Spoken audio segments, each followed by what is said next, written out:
예, 프린트물 봅니다. 프린트물 오늘도 2장입니다. 예. 그래서 말씀을 우리 함께 들으실 분들은 카페에 들어가셔서 말씀 원고가 있으니까 여러분들 그 출력하셔 쓰시고, 혹시 그것을 잘 하지 못하는 분들은 연락하시면 제가 메일로도 보내드리니까요. 성경을 확인하시면서 그렇게 가시기를 바랍니다. 요한계시록 1장 7절부터 8절까지 먼저 보겠습니다. 볼지어다 그가 구름을 타고 오시리라. 각 사람의 눈이 그를 보겠고 그를 찌른 자들도 볼 것이요 땅에 있는 모든 족속이 그로 말미암아 애곡하리니 그러하리라. 아멘. 8절에 주 하나님이 이르시되 나는 알파와 오메가라. 알파와 오메가라는 것이 뜻을 옆에서 바로 설명하고 있어요. 그 뜻이 뭐냐면 이제도 있었고 이제도 있고 전에도 있었고 장차 올 자요 전능한 자라 하시더라. 아멘. 예수사랑 예수동행과 생명책과 짐승의 표 세 번째 시간입니다. 지금 제가 왜 지난주에도 알파와 오메가를 처음과 나중이라는 걸 설명드렸고, 지금 요한계시록 1장 다시 8절을 통해서 알파와 오메가의 좀 자세한 설명은 예전에도 현재에도 과거에도, 이게 왜 요한계시록에 이런 표현을 하시는 의미를 아셔야 돼요. 성경은 이게 기록을 해놓으시고 우리에게 전달하시는데, 목요일 날 말씀드렸지만 일방적으로 우리의 입장, 우리의 생각으로 이렇게 편협적으로 보는 게 아니에요. 서로 상호 소통이 되어줘야 돼요. 의사소통을 하시려고 이 기록을 남겨놓으신 거거든요. 그러니까 우리는 인간의 입장에서 창세기부터 지금까지 시대가 한 6,000년 되는 게 엄청 길잖아요. 막 등장인물도 많잖아요. 그래서 인간의 입장에서 아브라함이 대단했고 모세, 다윗 다 무슨 시대 인간의 입장에서 엄청나게 성경이 쪼개져 가요. 근데 성경은 그게 아니에요. 예수님은요, 우리는 긴 시간이지만 예수님은 그냥 한 덩어리예요. 창세기부터 요한계시록을 난도질하는 게 아니에요. 사람을 다 시대별로 나누는 의미가 아니에요. 예수님은 한 가지 사건으로 한 뭉텅이로 보신다니까요. 창세전에 누구로 말미암아 계획하셨어요? 예수님으로 계획하시고 예수님으로 진행하시고 누구로 마무리해요? 예수님으로 마무리하는 한 사건이라니까요. 지금 이게 요한계시록은 그 계획했던 것들에 대한 뭐예요? 총체적으로 정리를 해서 마지막 결론을 이루는 거란 말이에요.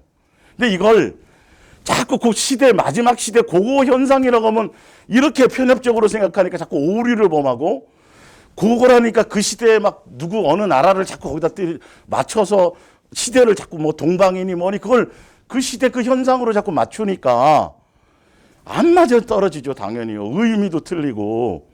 그래서 짐승의 표에 초점을 둘 것이 아니라 어디에 두라고요? 생명책에 창세 이후로 예수님이 계획하시고 하셨던 그 모든 진행이 요한계시록에 가서 뭐 하시는 거다? 이루는 것이다라는 뜻을 하려고. 예. 제가 왜 거기 원래 8절만 해도 되는데 7절에 볼지어다 구름을 타고, 예수님이 진짜 구름 타고 오세요? 예? 아까 찬송할 때 보니까 그러니까 예수님이 그런다 그러니까 우리도 구름 타고 올라간대요. 마태복음에나 이런 데 다 구름 탄다고 나오세요. 그러니까 이런 것들을 조심해야 돼. 이 구름을 또 의인화시키면 골치 아파지는 거예요. 예. 그래서 한번 보세요. 이거는 자꾸 요한계시록을 통해서 제가 자꾸 성경을 편협적으로 보는 것들을 좀 깨트려 드리려고 14만 4천도 다시 한번 지난주 걸 좀 정리를 해드리면서 또 좀 해드릴게요. 보는 눈을 갈려드릴게요.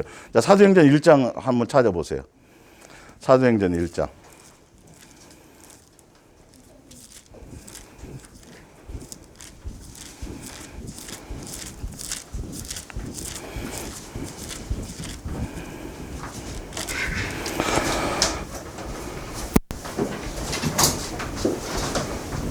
일장 9절을 한번 보세요. 예.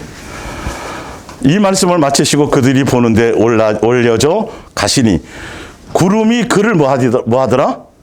가리워 뭐 하지 않더라? 보이지 않더라. 변화산상에서 예수님이 나타나셨을 때 구름의 임재가 있었어요, 없었어요? 있었어요. 성막 회막에도 회막 위를 뭐가 덮었어요? 구름이 덮었어요. 우리도 구름 타고 올라가는 게 아니라 그 구름이라는 건 예수님의 임재와 예수님이 임재하는 곳, 변화산상부터 시작해서 다 그런 의미고, 지금 여기 문장 성경의 문맥상으로도 올라가면서 뭐에 가려져 있는 것이죠? 구름이 가려져 있는 거. 근데 한번 큰 의미가 없어요, 사실은. 근데 이거를요, 또 의인화 시켜갖고 이걸 계속 또 어떻게 이렇게 해가지고 이상한 교리를 만들어내는 집단이 또 있어요. 그래서 제가 그냥 한번 보여드리는 거예요. 그러니까 성경은 편협적으로 한 곳에 치우치지 말라고요. 손오공처럼 구름을 타고 오시든 구름을 쓰고 오시든 의미가 없는 건데 희한하게 그런 데다 준다라는 거죠. 해석을. 여기 그렇게 돼 있으니까 그러면서.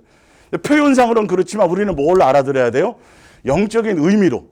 그러니까 이걸 또 사람들은 홍해를 건넜는데 신학자들이 홍해는 직접 건넌 게 아니라 그건 갈대밭이었는데 갈대가 이렇게, 그러면 갈대밭에 다 군사들이 병거 타고 다 죽어요? 그러니까 이런 거는 또 그렇게 해석을 한단 말이에요. 근데 그런 거에 대한 해석이 성경에 다른 데는 없잖아요. 근데 분명히 이런 부분들이 있을 때, 애매한 것이 있을 때는 반드시 성경 전체에 다 흩어져서 그것이 돼 있어요. 설명이 돼 있어요. 무슨 말인지 이해가 가시죠? 성경을 볼 때 본질적인 의미와 이것을 알고 봐야지, 꼭 이단들이나 꼭 이상한 사람들은 그 문맥 하나를 갖고 나와갖고 거기서 구름은 뭐, 구름 타고 오신다 그랬지? 구름은 뭐고? 구름은 누구를 얘기하고? 이렇게 해갖고 또 어떤 사람을 얘기해요, 또. 그런 사람도 있어요. 그 구름을 이상하게. 신천지가 그런 식으로도 많이 풀잖아요. 예. 그러니까 그게 아니고, 성경을 지금 요한계시록을 특히 볼 때는, 요한계시록은 우리는 시대별로 수없이 많은 시간을 나눠서 가지만 예수님은 벌써 우리가 딱 태어나는 순간부터 죽을 것을 한꺼번에 볼 수 있어요, 없어요? 동시에 보세요. 창세와 모든 이 마지막, 우리의 시간표만 6,000년이 엄청 길어요, 실려면. 예수님은 며칠 되지 않는단 말이에요. 예수님의 개념에서 이 시대를 봐야 되는데, 그걸 다, 그래서 아브라함 나누고, 모세 나누고, 뭐 나누고, 맨 그거 연구하는 거예요. 그러나 정작 주관자가 누구예요? 예수님으로 계획해서 예수님으로 진행하시고 예수님으로 결론 맺는 거예요. 예. 그 부분에 대한 핵심을 보고 가야 되는 것이죠. 예. 자, 프린트물 이제 두 번째 거기 보세요.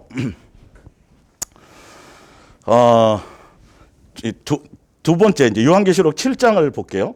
내가 인침을 받은 자의 수를 들으니 14만 4천에 대해서 제가 다시 한번 설명을 해서 여러분들 이걸 명확하게 알고 계셨다가 신천지나 기타 짐승의표나 이런 것들에 대해서 상징인데 자꾸 형상화시키고 또 의미화시키려고 그런다면 정확하게 아시고 제시를 해 주시란 말이에요, 성경으로. 예. 내가 인침을 받은 자의 수를 맨 처음에 뭐 했더니 들었더니 몇 명이더라? 14만 4천 명이었더라. 근데 그 똑같은 것을, 똑같은 상황을 듣고 이제는 눈으로 뭐 하는 거예요? 보았더니, 9절은 본 거예요. 이후에 내가 보니 각 나라와 족속과 백성과 방언에서 아무도 능히 셀 수 없는 14만 4천 명만이 아니라 큰 무리더라. 근데 이걸 앞에 14만 4천은 이스라엘 유대인들이고 뒤에 허다한 무리들은 이방인들, 이렇게 나눠버리면 성경이 안 맞아 떨어져요. 예. 이거 그렇게 해석하는 경우도 있어요, 사람들이. 근데 그건 아니에요, 절대. 한 무리, 항상 한 덩어리로 계속, 요한계시록은 계속 그렇게 설명하고 그렇게 나가고 있어요. 예.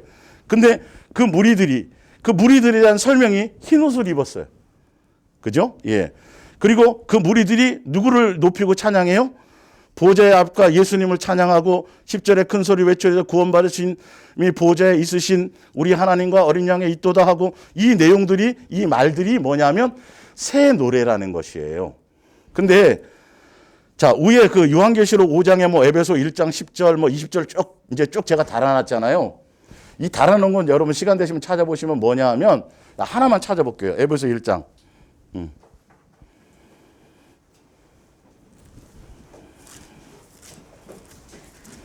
제가 지금 설명하려고 다시 한번 설명해 드리는 건 14만 4천, 이거는 상징적인 수이다, 영적인 의미다라는 걸 설명하는 것을 해주는 거예요. 딱 그것만이 아니라 다 전 민족 가운데, 전 인류, 창세로부터 예수님 오실 그때까지 통틀어서 거기서 구원받은 사람을 얘기하는 거라는 거를 설명드리려고 하는 거죠. 자, 에베소서 1장 10절을 보면 하늘에 있는 것이나 땅에 있는 것이 다 그리스도 안에서 통일되게 하려 하심이라. 그리고 20절을 가볼게요. 그의 능력이 그리스도 안에서 역사하사 죽은 자들 가운데서 다시 살리시고 하늘에서 자기의 오른편에 앉히사 모든 통치와 권세와 능력과 주권과 이 세상뿐 아니라 오는 세상에 일컫는 모든 이름 위에 뛰어나게 하시고 만물을 그의 발 아래 복종하게 하시고 그를 만물 위의 교회의 머리로 삼으셨. 자, 이 말은 뭐냐면 예수님이 창세전에 예수님으로 계획했던 그 모든 것들이 진행되는 과정 가운데서는 어린 양처럼, 도수장으로 끌려가는 어린 양처럼 힘없고 별 볼 일 없는 희생 제물인 어린 양과 같은 분이었었는데, 중간에는 결과적으로는 창세로부터 모든 진행과 마지막 결과는 무엇 때문에 모든 것을 계획하셨다? 결국에는 예수님 이름 앞에 모든 만물이 다 무릎 꿇고 예수님으로 통일되게 하는 것이었다라는 거예요. 그게 창세로부터 마지막 처음 계획할 끝에만 게 아니라, 창세로부터 중간에는 힘없이 그냥 잡혀 죽고 뭐 이랬지만 결론은 끝에는 뭐로?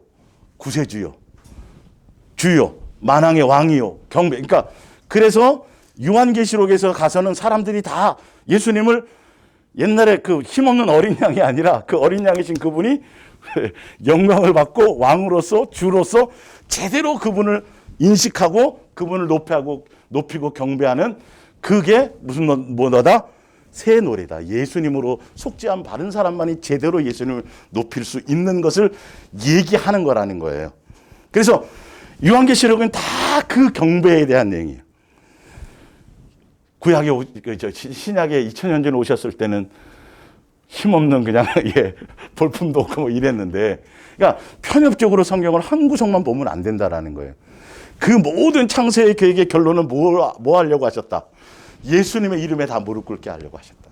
그분이 주가 되시고 왕이 되시고 경배받으실 분으로 최고의 그래서 예수님을 제대로 만나서 이제 동행을 하고 알게 되고 믿음을 갖게 되면 예수님은 우리의 수단도 아니요, 도구도 아니요, 뭐다? 최고의 목적이다. 그분이 우리 아버지시다. 경배받으실 분이다라는 것을 고백하는 분이라는 거예요. 그런 사람들은 진짜 다 흰옷을 입는 것을 얘기하겠죠. 흰옷을 입은 자들이고 예수님 입에서 예수님을 높이고 제대로 경배하는 사람이라는 것을 얘기하는 겁니다. 자, 그래서 지난주에 그래서 요한계시록 7장을 요거를 하면서 그다음에 14장으로 넘어가 보세요. 프린트물에 14장에 똑같은 것이 있는데, 또 내가 보니 보라 어린 양이 시온산에 섰고, 시온산 제가 설명드렸죠. 이거는 이스라엘 백성만을 얘기하는 게 아니라 히브리서 12장 22절부터 보면 모든 민족을 다 포함해서 얘기하는 거예요. 시온산도 찾아보면요. 큰 음성 같은 것이 이르되 할렐루야, 구원과 영광과 능력이, 이게 예수님 높이고 찬양하는 거 맞죠? 잘못 봤네요. 썼고 그와 함께 14만 4천이 서 있는데, 요한계시록 7장에는 이마에 인받다다 그랬는데 지금 여기서는 똑같이 인을 내용을 뭐라고 설명하고 있어요? 이름이 쓰여졌다고. 이렇게 의미를 얘기하는 거란 말이에요. 그걸 그대로 다 해석하면 안 되고. 여러분 이마에 이름 써갖고 다녀요? 666표도 그런 의미가 아니란 말이에요. 뭐 써갖고 다니는 게 아니고 뭐 집어넣어서 되는 일들을 얘기하는 게 아니란 말이에요. 어린 양의 이름과 그의 아버지 이름을 쓴 것이 있더라. 2절에 내가 하늘에서 나는 소리를 들으니 많은 물소리와도 같고 큰 우리소리와도 같은데, 내가 들은 소리는 검은고 타는 자들이 그 검은고를 타는 것 같더라. 검은고 탄다는 게 아니라 타는 것 같더라는 거죠. 어쨌든. 근데 3절에 그들이 보좌 앞에 네 생물과 장로들 앞에서 무슨 노래를 불러요?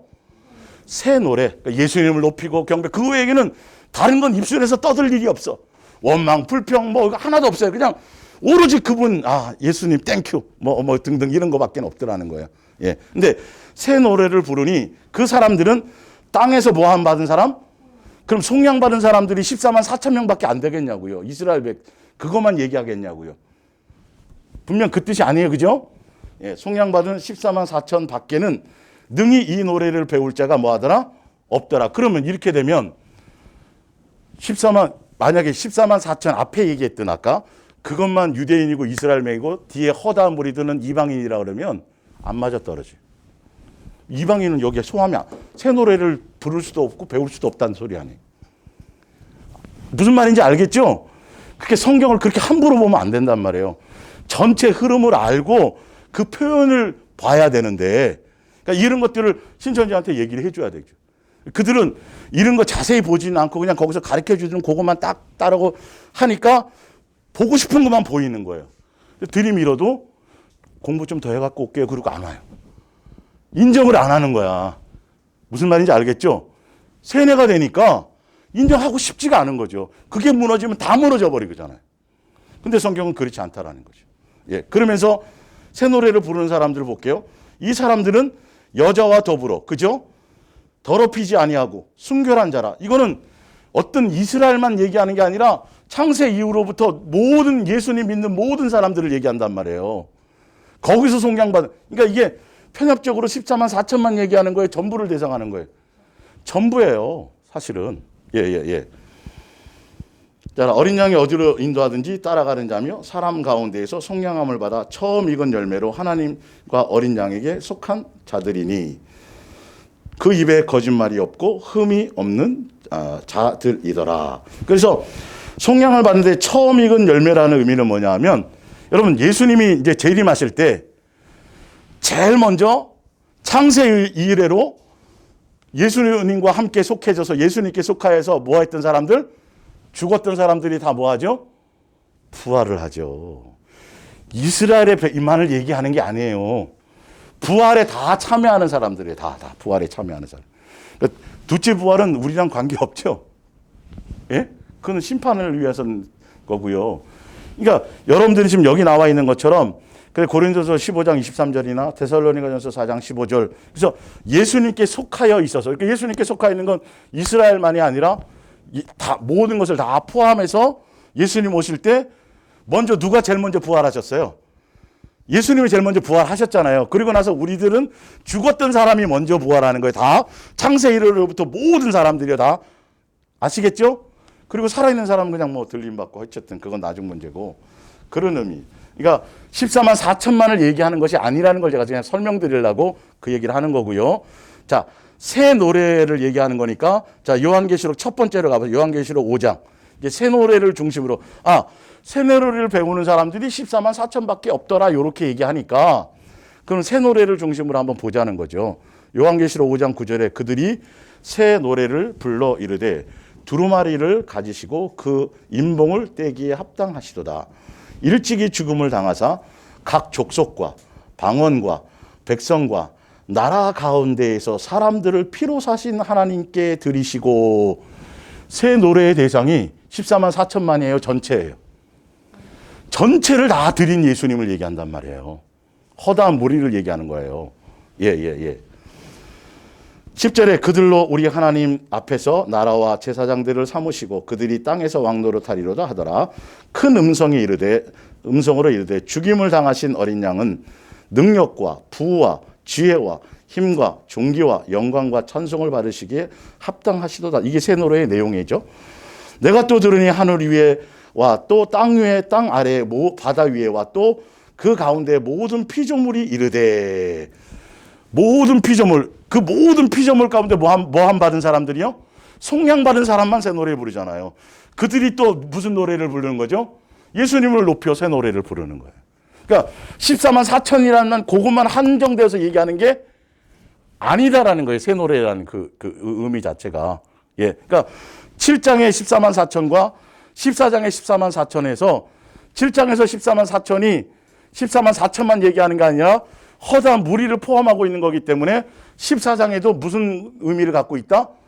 허다한 무리에 대한 얘기다라는 거예요. 예. 자, 그리고 요한계시록 19장. 이거는 혼인잔치 때 상황을 얘기하는 거죠. 내가 들으니 하늘에 무슨 무리예요? 허다한 무리예요. 허다한 무리예요. 큰 음성 같은 것이 있어 이르되, 이 허다한 무리가 얘기하는데 무슨 노래를 해요? 새 노래예요. 예수님 높여. 할렐루야. 구원과 영광과 능력이 우리 하나님께 있도다.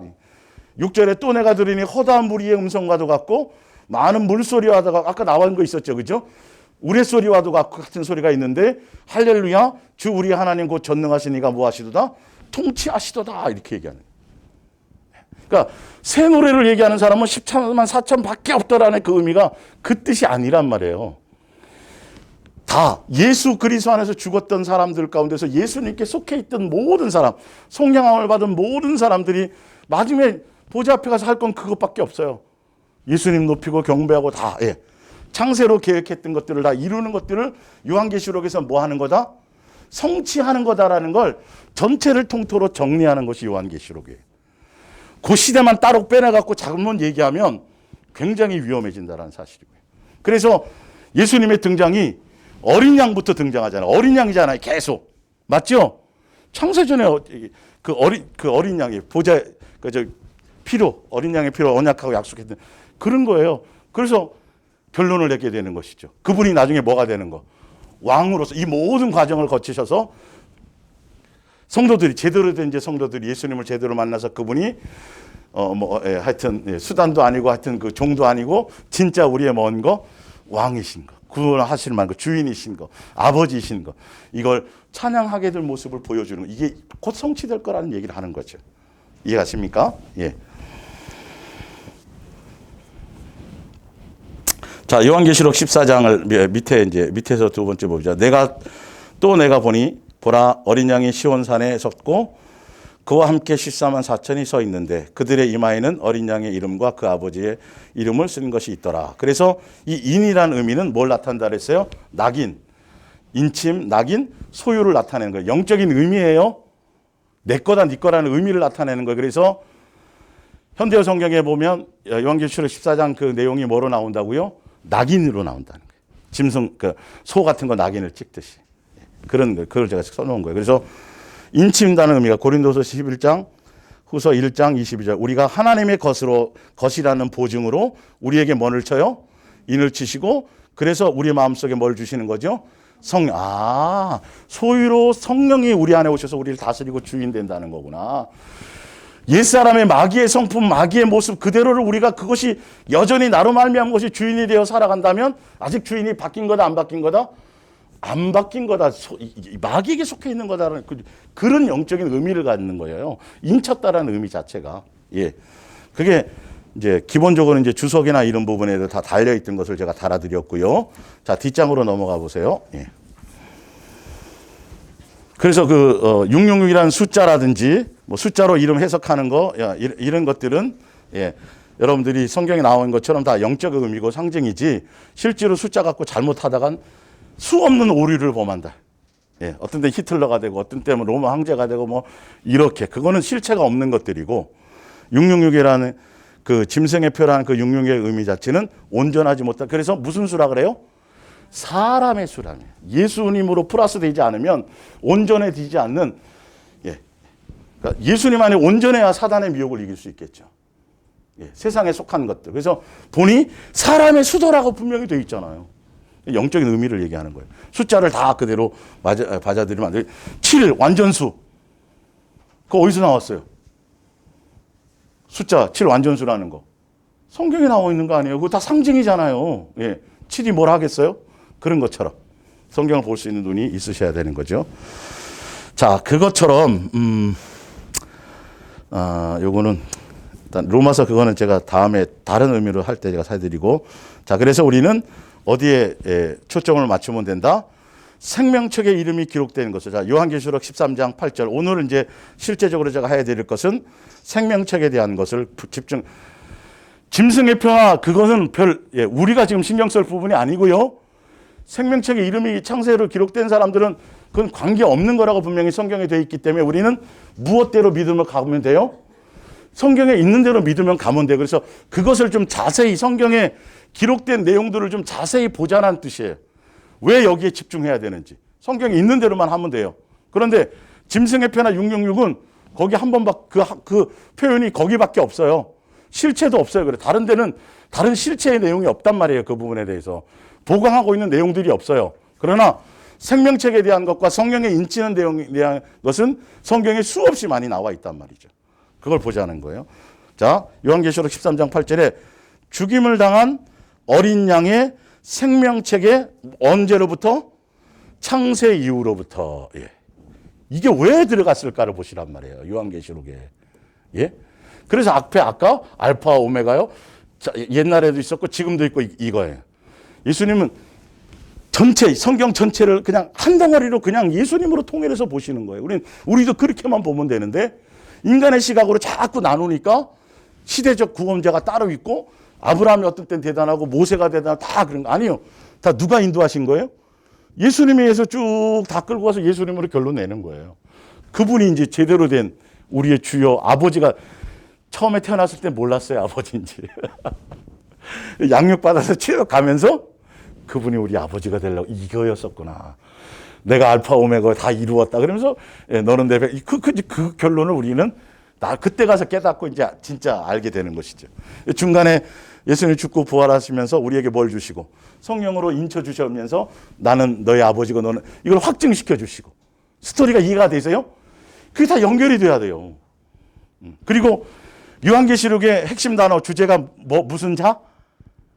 이기는 자. 근데 이 이기는 자가 그때만이 아니에요, 사실은. 아담과 하와 때부터 계속 영적으로는 성경의 주제가 예수님만 사랑하자인데 사랑 안에 들어가면 사실은 미혹을 뭐 하게 되는 이기게 되는 이김의 역사로 가게 되는 거예요. 나중에 찾아들겠지만 그래서 히브리서 11장에 목배임 당하고 막 뭐 순교당했던 그 수많은 그 뒤쪽에 있었던 그 사람들이 다 이긴 사람의 진 사람의 성경에 이겨요. 세상이 감당치 못하더라.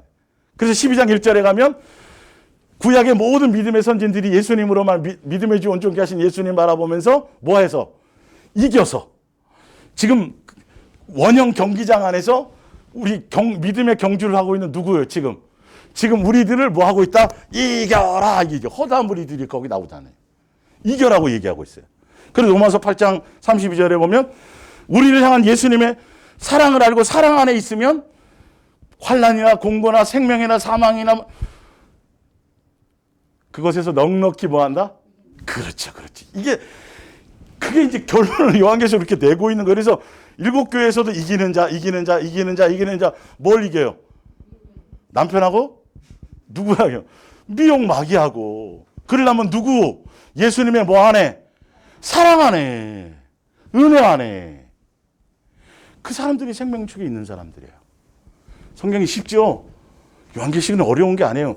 전체 있었던 걸 정리해 놓은 거예요. 그래서 요한계시록에 나오는 무슨 사자, 독수리 이거는 이사야에서 다 나왔던 내용들. 없는 걸 별개로 뽑아내면 안 돼요. 있던 걸 그대로 인용한 거예요, 다. 그 시대에 맞게. 예. 하여튼 그거는 복잡해지니까 여러분들 거기까지는 지금은 알 필요 없어요. 자, 하여튼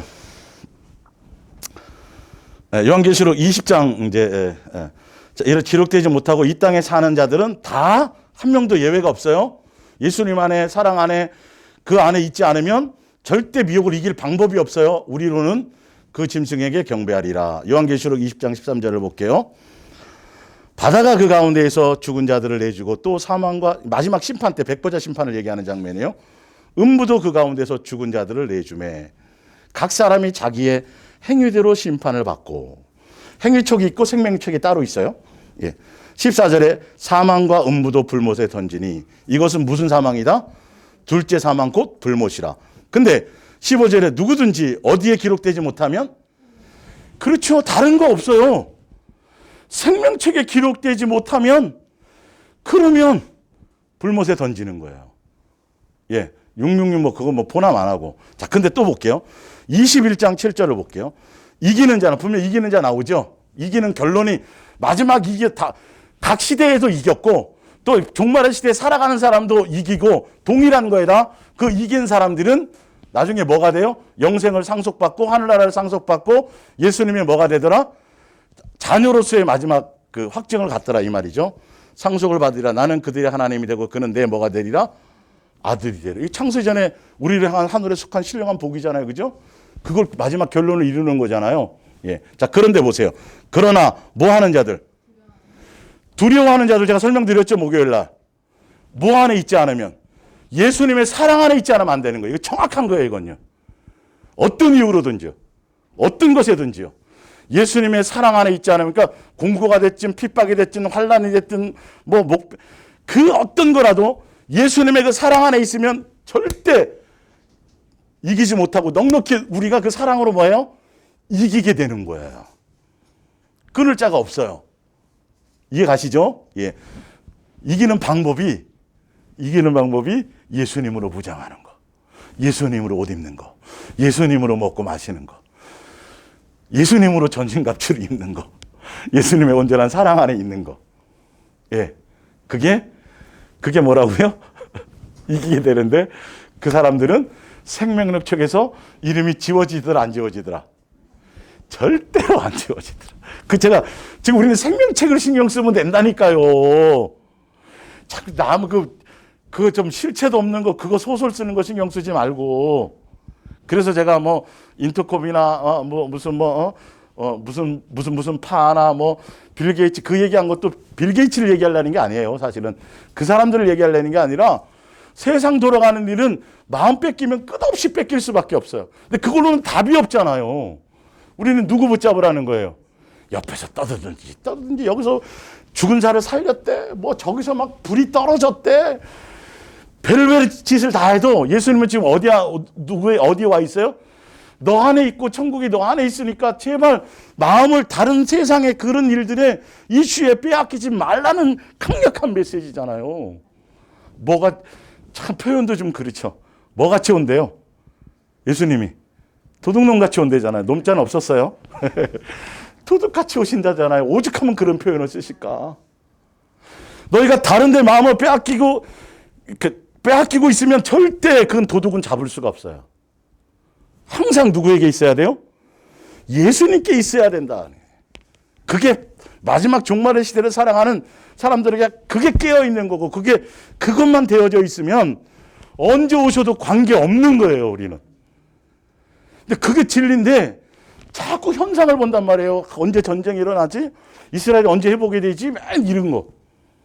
그러니까 예수님이 사도행전 1장에 이제 500명 문도에게 나타나갖고 이제 쭉 설명하고 저기 하실 때 그때 또 얘기해요, 제자들이. 이스라엘 회복할 때가 이때니까. 맨 예수님을 앞에 놓고도 쓸데없는 소리 하고 있는 거예요. 예수님 뭐라 그래요? 그거 신경 쓰지 마세요. 여러분, 이 성경을 통해서 의미를 아셔야 돼요. 어떤 사상이나 이슈나 교리나 논리를 거기서 자꾸 찾아내면 안 돼요. 예수님은 어떠한 마음으로 어떤 의도로 이것을 말씀하고 계시고 표현하고 계신가라는 그것을, 그래서 저는 어떤 다른 사상을 전하는 게 아니라 성경에 기록된 말씀 그 자체의 의미와 의도가 어떤 것을 갖고 있는지 그 자체를 설명드리려고 제가 지금 많이 지금 거기에 불순물이 안 들어가게 되기를 제가 지금 이렇게 하고 있는 거예요. 그러니까 여러분들도 진짜 객관적인 눈으로 그 마음의 코드를 이렇게 맞춰 보셔서 거기에 동의가 되면 그 말씀대로 이렇게 살아가시면 돼요. 왜? 누굴 따라갈 거 없이 그 부분들이. 자,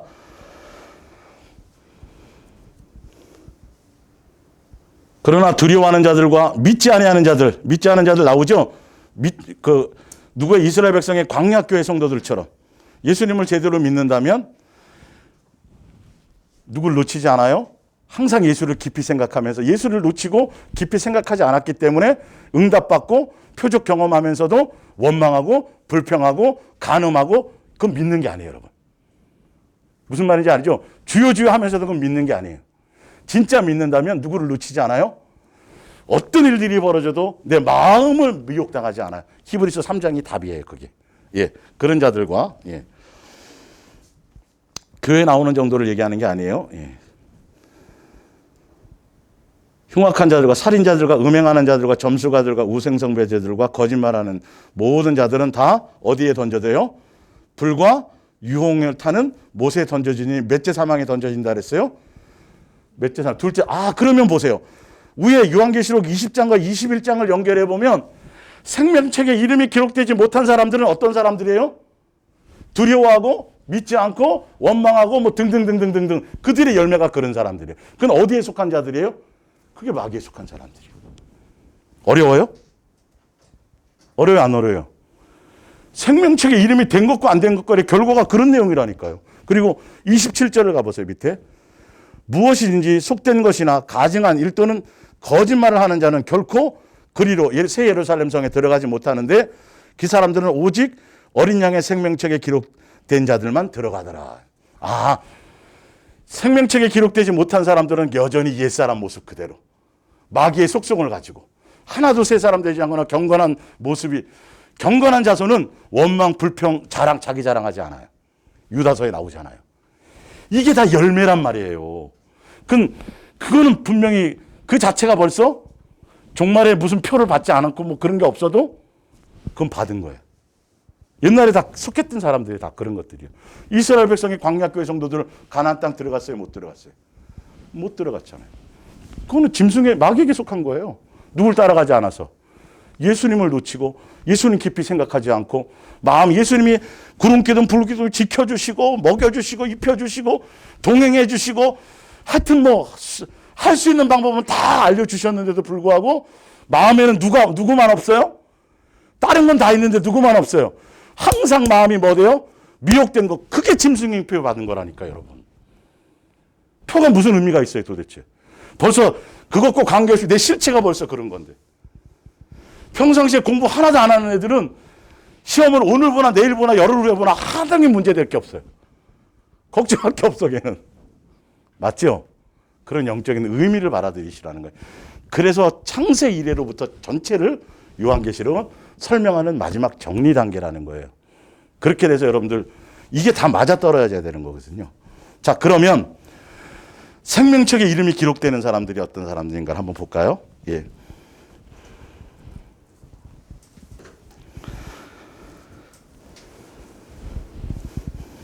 말라기 3장 16절. 그때에 여호와를 뭐 하는 자들?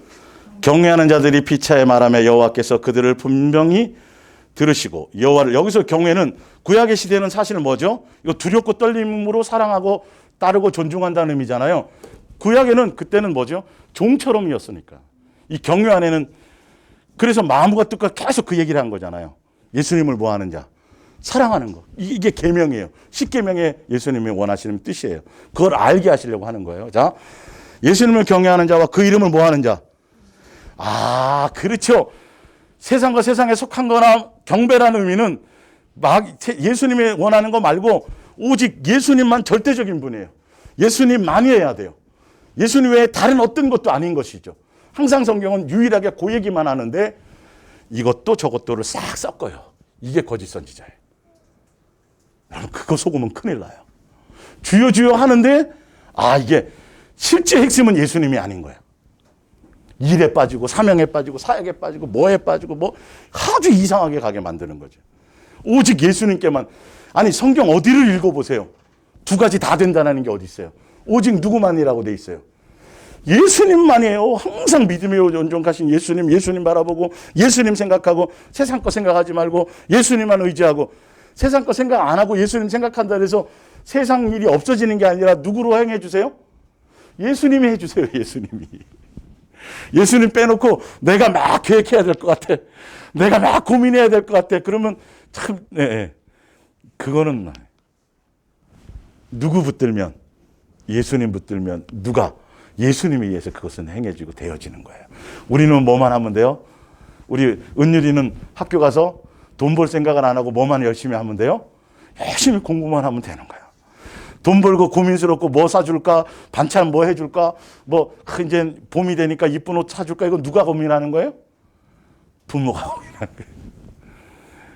그게 성경의 원리예요. 우리는 뭐 하는 데만 신경 쓰면 돼요. 내 마음의 삶의 중심에 예수님 놓치지 않는 것만 하면 되는 거예요. 자, 존중히 여기는 자를 위하여 여호와 앞에 있는 기념책에 기록하자. 이게 생명책입니다. 17절에 만군의 여호와가 이르노라 나는 내가 정한 날에 예수님이 정한 날이에요. 아버지가 그들을 나의 특별한 뭐로 삼아요? 소유. 피조물인데 먼지인데 티끌인데 근데 특별한 소유예요. 어떤 소유냐면 또 사람이 자기를 뭐하는 섬기는 아들을 뭐한 같이 그를 내 자식으로 특별히 아버지와 자녀의 관계로 아끼지니 그때 너희가 돌아와서 의인과 악인 여기서 구분되는 거예요. 예수님을 존중하고 예수님을 경외하고 예수님께 감사하고 예수님만이냐 예수님 말고 플러스 다른 걸 하느냐에 따라서 의인과 악인이 달라요. 그래서 하나님을 섬기는 자와 섬기지 않는 자. 이 섬긴다는 의미가 뭔지 알겠죠? 경외한다는 의미가 뭔지 알겠죠? 적당히가 아니라 여호수아와 갈렙처럼 누구만? 예수님만. 노아처럼 누구만? 예수님만. 그 뜻에 순종하고 뜻을 따라가는 것들. 자, 요한계시록 19장 아까 본 거 혼인잔치라고 얘기하는 거기에 보니까 보좌의 음성이 나서 이르되 하나님의 종들 곧 어떤 사람들? 예수님을 뭐하는 사람들? 경외한 사람들, 허다한 무리, 생명책에 이름이 기록된 사람, 성령의 인침을 받은 사람 다 포함되는 말이에요. 예수님에 대한 경외와 존중이 필요한 것이죠. 자, 신명기 4장 볼게요. 십계명을 줄 때의 장면이에요. 십계명을 왜 주셨나? 십계명의 내용이 뭐죠? 십계명의 내용. 뭐 하라? 사랑하라. 이 나와요. 신명기 4장 9절 오직 너는 스스로 삼가며 내 마음을 힘써 지키라. 뭐 지키라고 말씀하세요? 마음을 지켜야 돼요. 그래야 내가 눈으로 본 그 일을 잊어버리지 말라. 내가 생존하는 날 동안에 이거 몇 번 반복합니다. 그 일들이 내 마음에서 떠나지 않도록 조심하라. 믿음의 선진들이 어떤 결과를 이뤘는지를 보는 거죠. 너는 그 일들을 내 아들들과 내 손자들에게 알게 하라. 10절에 내가 호렙산에서 내 하나님 여호와 앞에 섰던 날에 여호와께서 내게 이르시기를 나에게 백성을 모으라. 내가 그들에게 내 말을 들려주어 그들이 뭐 하는 날 동안에요? 우리도 포함돼요? 안 돼요? 포함됩니다. 우리가 이 땅에 나그네로 살아간 일평생 동안에 예수님이 하고자 하는 의도는 뭐 하게 하려고요? 나를 뭐 하는 거? 경외하게 하는 걸 배우게 한다는. 그래서 계명을 주시는 거예요. 그걸 또 누구에게? 다음 세대를 교회에서, 가정에서. 여러분의 삶의 본으로. 예. 그래서 십계명을 주시고 이스라엘 백성을 광야 출애굽 시키셨어요. 그러면서 광야 신명기 6장에 그 다음에 바로 이어서 내용을 얘기하죠. 예. 그 내용을 어떤 경외함을 배우게 하기 위해서 그 내용, 경외함의 내용이에요. 이스라엘아 들으라 우리 하나님 여호와는 오직 뭐 하신 분이시니? 유일한 여호와시니 너는 마음을 다하고 뜻을 다하고 힘을 다하여 네 하나님 여호와를 뭐 하라? 사랑하라. 오늘 내가 내게 명하는 이 말씀을 너는 어디에 새기고? 마음에 새기고. 생명책에 이름이 기록된 사람들이 가야 될 길입니다. 이런 사람들이 기록된 사람들이에요. 예. 내 자녀에게 부지런히 가르치며 뭐 할 때이든지 집에 앉아 있을 때인지 길을 갈 때인지 누워 있을 때이든지 일어날 때이든지 이 말씀을 강론하며 또 너는 또 그것들을 내 손에 메어 기호로 삼으며 내 미간에 붙여 표로 삼고 또 내 집 문설주와 바깥문에 이 내용을 한마디로 얘기하면 뭐죠? 예수님을 깊이 생각하라. 예수님 놓치지 말라. 네. 왜 이렇게 하셨다 그랬어요? 경외함을 가르쳐 예수님의 사랑을 알게 하려고. 미혹을 이기는 방법을 알게 하려고. 예수님의 자녀답게 예수님의 자녀다워질 수 있는 그 길을 가게 하시려고.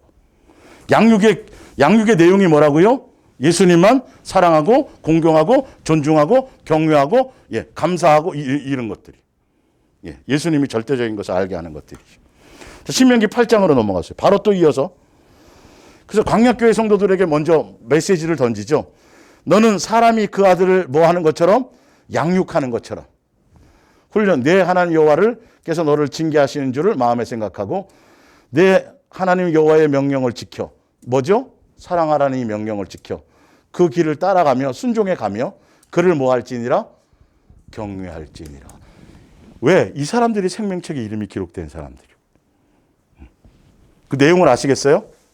예수님을 생활 속에서 존중하고 경외하고 인정하고 예수님 앞에서의 삶을 여러분들이 통제받고 그분이 내 안에 성전 삼아서 내 안에 주인으로서 내 삶 예수님께로 가르침을 받고 인도함을 받고 그래서 양육되어지고 장성한 그 분량의 길을 가는 사람들이 생명책에 이름이 기록되어지며 그 사람들은 그 예수님의 사랑으로 말미암아 뭘 이겨요? 미혹을 이겨. 마지막 결론은 승자가 되는 거예요. 예수님 길을 따라가는데요. 예. 자, 요한계시록 3장 4절을 볼게요. 사대에 그 옷을 더럽히지 아니하는 자 몇 명이 내게 있어. 무슨 옷을 입고 다녀요? 흰옷, 진짜 흰옷을 얘기하는 거예요? 상징이에요?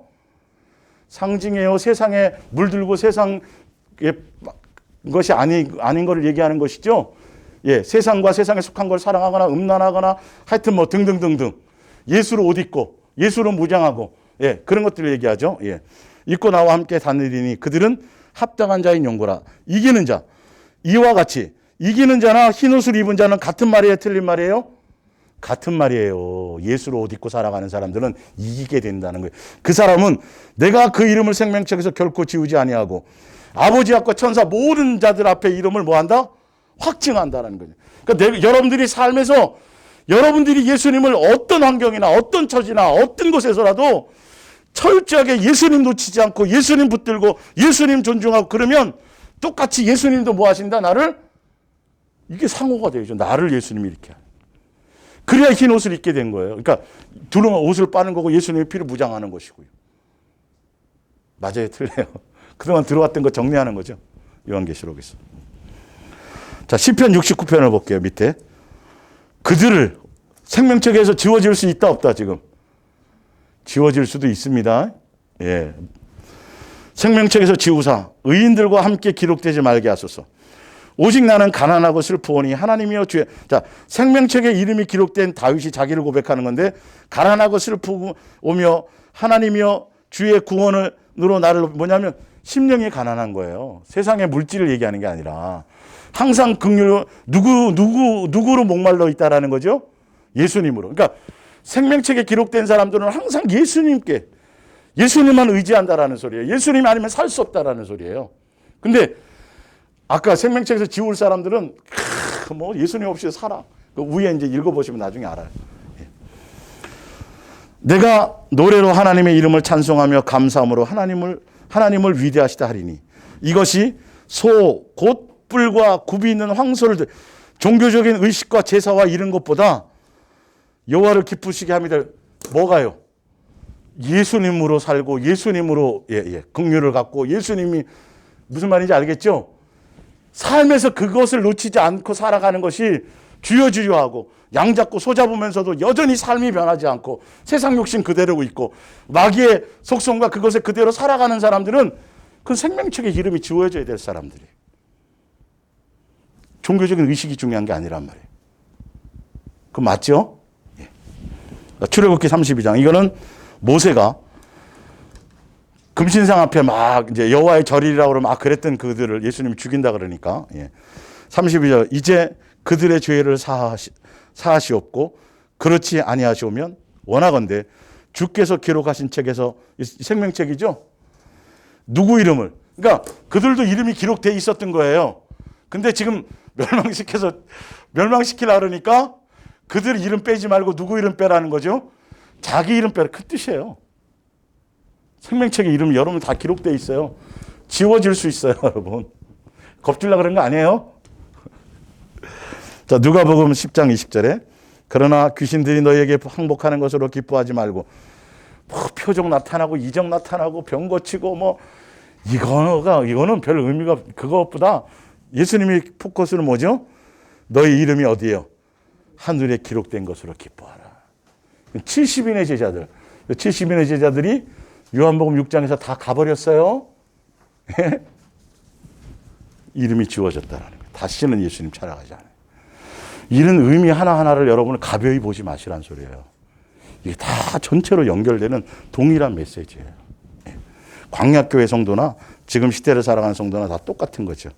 자, 그 다음에 이제 세 번째 장. 빌립보서 4장 3절에 또 참으로 나와 사도 바울과 멍에를 같이 하는 예수님, 교회 머리가 되신 예수님으로 또 다 지체와 한 행조로 이렇게 연결되어 있는 무형의 교회 성도들을 얘기하는 거겠죠. 영적으로. 구하노니 복음에 나와 함께 힘쓰던 저 여인들을 돕고 또한 글러멘도와 그 외에 나의 동력자들을 도우라. 그 이름들이 어디에 있다? 생명책에 있다, 여러분. 예. 그게 어려운 게 아니에요. 생명책에 이름 기록된 게 뭘 대단하게 뭘 해서 그런 것을 가는 것이 아니에요.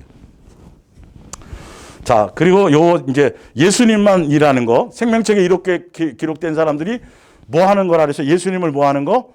경외하는 자라 그랬죠? 이 경외는 예수님도 뭐도가 아니라 오직 누구만 해야 돼요? 예수님만이, 예수님을 사랑한다라는 의미가, 경외한다는 의미가 오직 예수님만 해야 된다는 거예요. 근데 이걸 예수님 사랑해요가 아니라 예수님만 해야 되는 거예요. 여러분, 예수님 사랑해요? 이것도 이거 아니에요. 예수님 사랑해요가 거기다 플러스가 될 수 있는 걸 조심하셔야 돼요. 예수님 사랑해요가 아니라 예수님만 해야 돼요. 네, 굉장히 중요한 거예요. 지금 이건요. 읽어나가면 아시게 될 거예요. 자, 여호수아 24장 14절. 그러므로 이제는 여호와를 경외하며, 이제 예수님을 경외하는데 온전하고 진실함으로 그를 섬기는 거예요. 온전함과 진실함으로 여호와를 섬기는 건데, 그런 사람들은 어떻게 섬기는 거죠? 예수님 만이에요. 보세요. 그 뒤에 읽어보면 나와요. 예, 아주 신기하죠. 너희 조상들이 강 저쪽과 애굽에서 섬기던 신들을 뭐 해버리고. 그러니까 옛날에 섬길 때는 여호와도 섬기고 뭐도 섬겼어요. 그것도 성기였어요. 근데 여기 나오죠. 경외함과 온전함과 진실함으로 섬긴다면 이제는 싹 잡다한 거 다 빼버리고 오직 누구만. 그렇죠. 그 뜻이에요. 지금 이거. 아주 중요한 거예요. 여호수아가 얘기한 거. 자, 버리고 여호와만 섬기라. 만일 여호와를 섬기는 것이 너희에게 좋지 않게 보이거든 너희 조상들이 강 저쪽에서 섬기던 신들이든지 또는 너희가 거주한 땅에 있는 아모리 족속의 신들이든지 너희가 섬길 자를 오늘 택하라. 여호수아는 뭐 한다고요? 오직 나와 내 집은 누구만 여호와를 섬겨. 여호와만이란 뜻이에요. 아까 위에 자기가 얘기를 했으니까. 내 마음속에요. 이것도 좋고 저것도 좋고 주여 주여 하면서 막 무슨 말인지 알죠? 오직 영적인 무슨 뭐 은사, 능력, 사역, 사명 이거는 주를 위한 엄청난 좋은 거잖아요. 근데 여러분 예수님만일 때는 그것도 버려져야 돼요. 그게 목적이 되면 큰일 나는 거예요. 여기에 수많은 사람들이 넘어져요. 열심히 해. 주의를 충성하고 헌신도 하고 목숨도 바치고 선교도 하고 뭐 하는데 결론은 누구 없이 자기 일. 이거 알아듣는 사람은 알아들어야 돼. 진짜로. 성경 어디 그런 걸 얘기한 적이 없어요. 오직 누구만 해요? 내가 달라지는 것에 초점이 있다니까요. 내가 온전해지는 것에 예수님이 초점이 있지. 선지자 노릇했어요. 권능행했어요. 뭐 했어요. 그 내용이 아니잖아요. 아버지의 뜻대로 살아갔느냐 안 살아갔느냐. 입술의 열매가 온전히 예수님만을 사랑하고 경외하고 존중하고 예수님 닮은 것이 있느냐 없느냐 그것에 초점이 있었던 것이지 다른 것이 아니란 말이에요. 예수님이 능력 행하고 예수님 귀신 쫓았으니 우리도 그걸 해야 됩니다. 필요에 따라 하지요. 근데 그것을 목숨 걸고 가는 사람들 있잖아요. 또 예수님이 했다니까. 예수님이 그것만 하다 가셨어요? 그것 때문에 오신 거예요? 아니잖아요. 내가 너희를 뭐 한 것처럼 사랑한 것처럼 너희도 뭐 하라? 지켜 행하라. 그거 얘기하고 가셨는데 그 얘기는 하나도 얘기 안 해요. 그 얘기는 하나도 얘기 안 해요. 사명 감당하고 뭐 하는 게 사랑하는 거라고 그런 말은 없어요. 성경에. 여러분 만들어내지 마세요. 제발. 교묘한 거예요. 아주 없는 말을 만들어낸다고요. 앞뒤를 싹 그럴싸해 보이죠. 그래서 뭐가 있어야 주의 일을 해요? 한 글자. 주의 일을 하는데 뭐가 있어야 한다고요? 한 글자. 돈. 갑자기 돈을 끄집어내는 거예요. 아니 앞뒤에 말이 맞죠. 돈으로 해요. 예수님으로 해요. 예수님에 의해서 되어져야 될 일이 예수님 빼고 어떻게 하면 헌신하세요. 돈 모아야 되고 돈이 있어야 뭐하고 돈. 여러분 아주 그럴싸한 말인데요. 이거 완전히 이거는 우상 만드는 거예요. 이거 완전 그게 매매 수단이랑 똑같은 거예요. 거기에 물들게 만드는 거죠. 주여 11조를 최고 많이 주회를 열심히 할 수 있도록 헌금 많이 하고 교회 몇 개를 지을 수 있도록 11조를 제일 많이 하는 사람들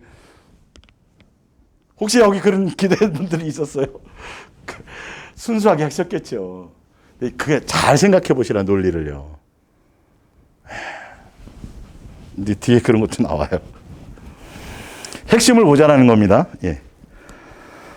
열왕기상 18장 21절 엘리야가 모든 백성이 가까이 나와 이르되 너희가 어느 때까지 둘 사이에서 머뭇하려느냐 여호와가 만일 하나님이면 그를 따르고 바알이 만일 하나님이면 그를 따를지니라 하니 백성이 말 한마디도 이게요.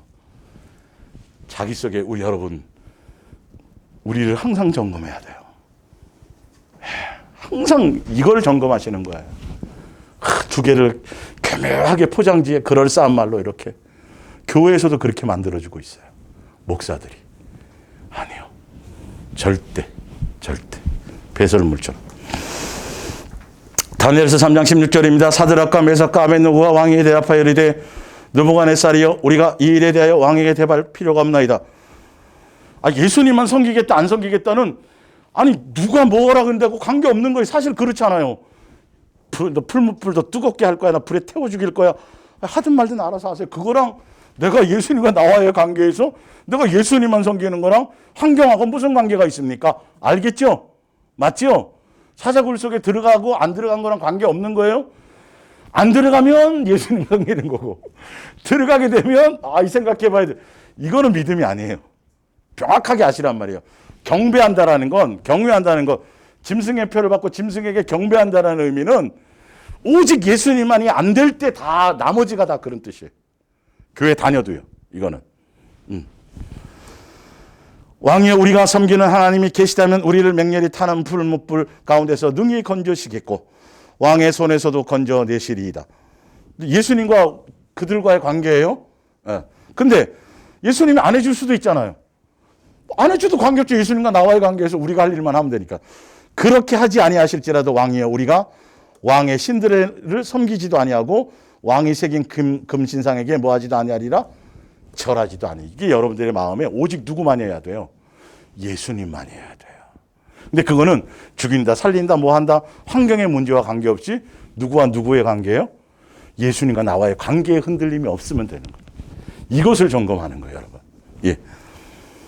마태복음 6장 24절. 한 사람이 두 주인을 섬기지 못할 것이니 혹 이를 미워하고 저를 사랑하거나 혹 두 개가 동일하게 사랑하는 건 있을 수 있다 없다. 안 돼요, 이거는. 이거는 인간이 생각하는 거예요.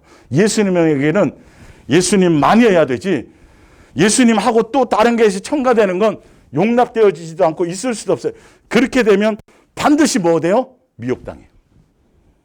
미혹당해요. 오직 누구만 해요? 겸하여 섬길 수 없으니 오직 누구만 선택하라? 예수님만 선택하라 그 뜻이에요. 그것만이 진리다라는 거예요. 예수님만 선택하게 되면 뭐 하지 않아요? 무엇을 먹을까 무엇을 입을까 이거 뭐 하지 않아요? 걱정하지 않아요. 근데 예수님도 그것도 함께 선택하기 때문에 그럼 여기 뒤에 읽어보면 그러므로 이렇게 나왔어요. 그러므로 무엇을 이게 나오는 거예요. 저만 그럴까요? 그 문맥이 그런 문맥이에요. 예수님만 선택하게 되면 그 걱정할 것이 없어요. 그는 아버지고 그분이 알아서 하실 일이에요. 근데 예수님도 이것도 함께 하기 때문에 그러므로 너희가 무엇을 먹을까 뭐 이렇게 걱정하고 염려하게 된다는 거죠. 그래서 마태복음 6장 결론이 삶의 중심에 누구 모시고. 그렇죠. 그러면 나머지는. 그러니까 삶의 중심에 예수님 모시는 게 중요한 거예요. 그래야 예수님으로 되어지지. 아니 예수님 안 모시고 내가 걱정하고 내가 계획하고 잘 되면 그렇게 하세요. 그리고 그게 그 잘된 것이 예수님 앞에 섰을 때 그게 평가 항목이라면 하세요. 근데 하나도 항목이 없어요. 그 안에. 예수님 앞에 섰을 때 항목이 없는 것들이라고 뭐 열심히 해서 이루면 뭐 하게요. 천하를 통일하면 뭐 하고 명예를 드높이고 여러분 사람 앞에 많은 사람을 취향받고 하면 뭐 하냐고요. 심판대 앞에 섰을 때는 전혀 관계없는 내용이에요. 예수님과는. 뭘 선택하실래요? 예수님의 뜻을 선택하는 게 지혜로운 것이죠. 예. 그래서 야고보 4장 4절 간음한 여인들아 간음을 뭐라고 설명하냐면 세상과 벗된 것이 하나님과 뭐가 돼요? 그러니까 예수님만이 아닌 다른 것을 선택하는 자체가 뭐가 된다? 원수가 되어진다라는 그 뜻이에요, 사실은. 예. 그런즉 누구든지 세상과 벗이 되고자 하는 자는 스스로 원수가 되는 거예요. 그래서 성령님이 우리 안에 오신 것은 우리와 뭐 하기 위해서요? 사랑하는 관계로 오셨는데 그분은 시기 질투하게 만들고 그분을 삐지게 만들고 사랑에 상처받게 만들고 그죠? 와 계신데 그분에게 마음 안 두고 다 엉뚱한데요. 세상을 여전히 돌아다니고 세상을 하고 있으니 성령님의 역할이 없는 거죠. 그분이 그 안에 우리 심령 안에서 상처받는 거죠. 네.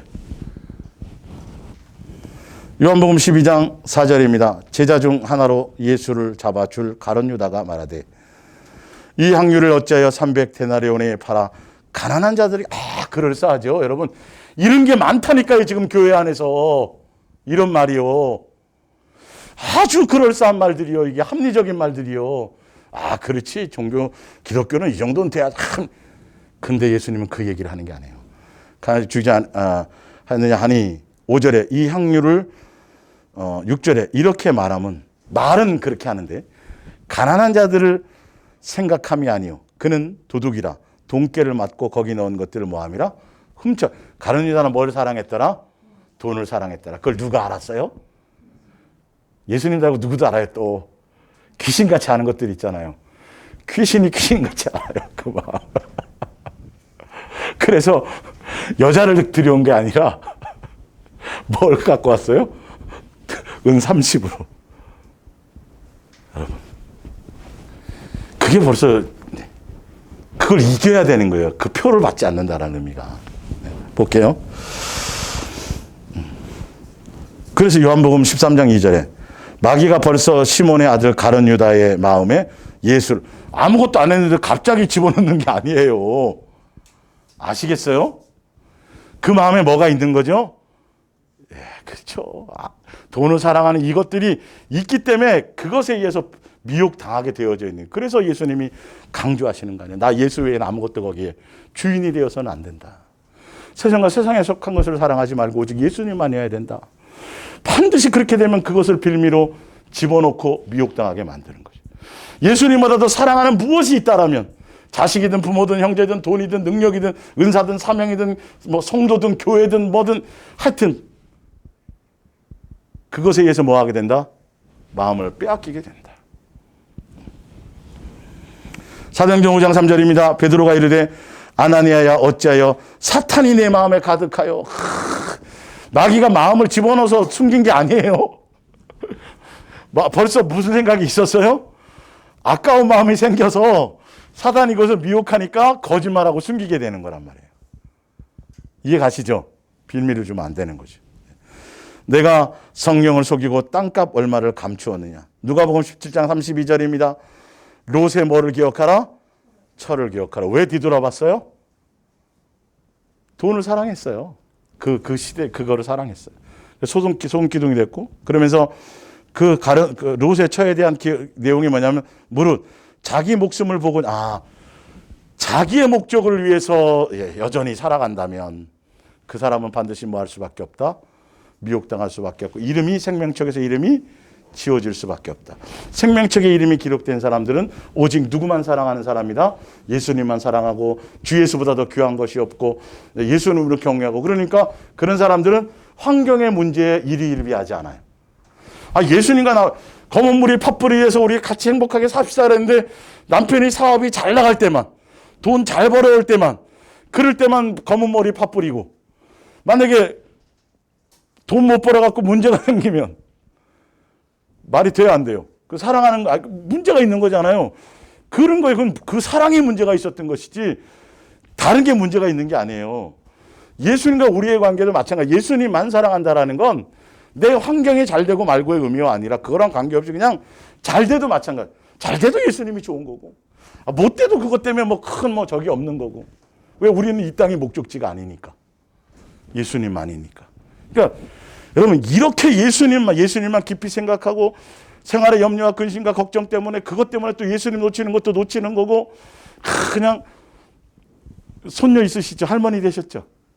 그냥 눈만 탁 뜨면 눈에 아른아. 조심하셔야 돼요. 본능이지만 조심하셔야 돼요. 그 다 마음 뺏기는 거예요. 네. 그런 것들 있잖아요. 그런 거 하나하나를. 근데 뭐 돌아보면서 누가 나타났대네, 뭐 했대네, 어디 전제, 이거 신경 쓸 시간이 있어. 하루가 그렇게 길어요? 그렇게 하루가 기냐고요, 여러분? 그냥 눈 깜빡할 새에 막 날아가죠, 지금 시간이. 그죠? 지금 누구 생각하기도 바빠요? 예수님. 성경은 무슨 깐? 잠깐에. 잠깐. 예? 잠깐. 이 잠깐을 못하는데. 얼마나 우리가 악한 거예요, 사실은. 얼마나 세상 욕망이 가득 차져 있는 거예요. 성경으로 예수님 입장으로 보면, 예수님은 그래서 우리가 앉는 거, 눕는 거, 일어나는 거, 숨 쉬는 거, 침 삼키는 거, 머리카락 그냥 그렇게 하고 계신데, 우리는요. 이건 목요일날 그 십자가를 얘기할 텐데, 여러분, 누가 나 죽을 것에서 장기를 이식해줬어. 장기를 이식받아갖고 어떤 사람에게 생명을 연장받아요. 그러면 그날부터 술 먹고 즐거워서 쾌락으로 살아요? 아니면 그 사람의 생명까지 덧입어서 더 열심히 성실하게 감사함으로 살아야 돼? 1번이에요, 2번이에요? 누구나 그렇죠. 예수님은 예수님의 보배로운 피예요. 그러니까 피 정도가 아니에요. 장기 이식 정도가 아니에요. 생명을 바꿔주신 거예요. 아직도 안 와닿죠? 목요일날 말씀이 그 말씀이에요. 예수님이 나를 어떠한 것으로 나를 살리시고 장기 이식 정도가 아니라 창조주의 생명을 바꿔서 우리에게 새 생명을 주시고 새 인생을 살아갈 수 있도록 해주신 건데, 항상 그러면 내가 옛날 살던 주인이 되어서 살던 그 생각처럼 그냥 그 모습 그대로 살아가요? 완전히 새 사람이 돼서 살아가야 돼요? 그렇죠. 예수님의 생명을 덧입어서 그분의 뜻을 따라가게 하려 하심이라. 그게 십자가 사랑에 담긴 예수님의 요구란 말이에요. 그러니까 예수님만 사랑하고 예수님만 경외하고 예수님만 목적하는 게 쉬운 거예요, 쉬운 거예요? 둘 중에 하나 선택하세요. 쉬운 거예요, 쉬운 거예요? 쉬운 거예요. 쉬운 거예요, 쉬운 거.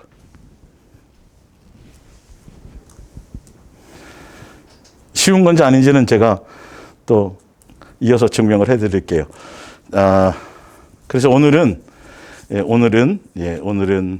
생명축과 또 예수님만 사랑한다는 것에 대해서 이제 설명드리고, 이제 다음 주에 이제 그 짐승의 표와 666에 대한 그 부분들이 조금 더 이제 설명을 이제 드릴 건데, 그 배경들이 뭐냐면 사실은 거짓 선지자들에 의해서 그것이 조종되는 거예요. 그 나와 있어요. 이 시대에 거짓 선지자들을 조심하면 되는 거지 666을 걱정할 건 아니에요.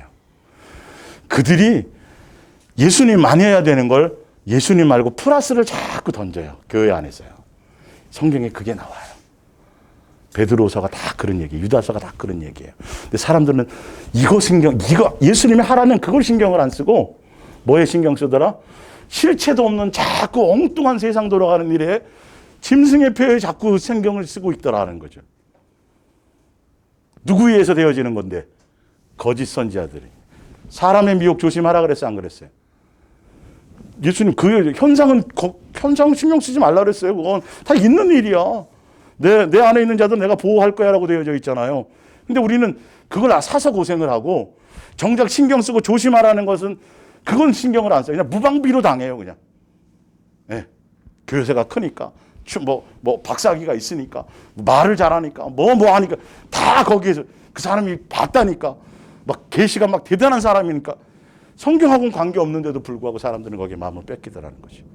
다음 주에 이제 좀 더 이어서 또 오늘 못한 거 보강하고 그렇게 가겠습니다. 우리 기도하겠습니다.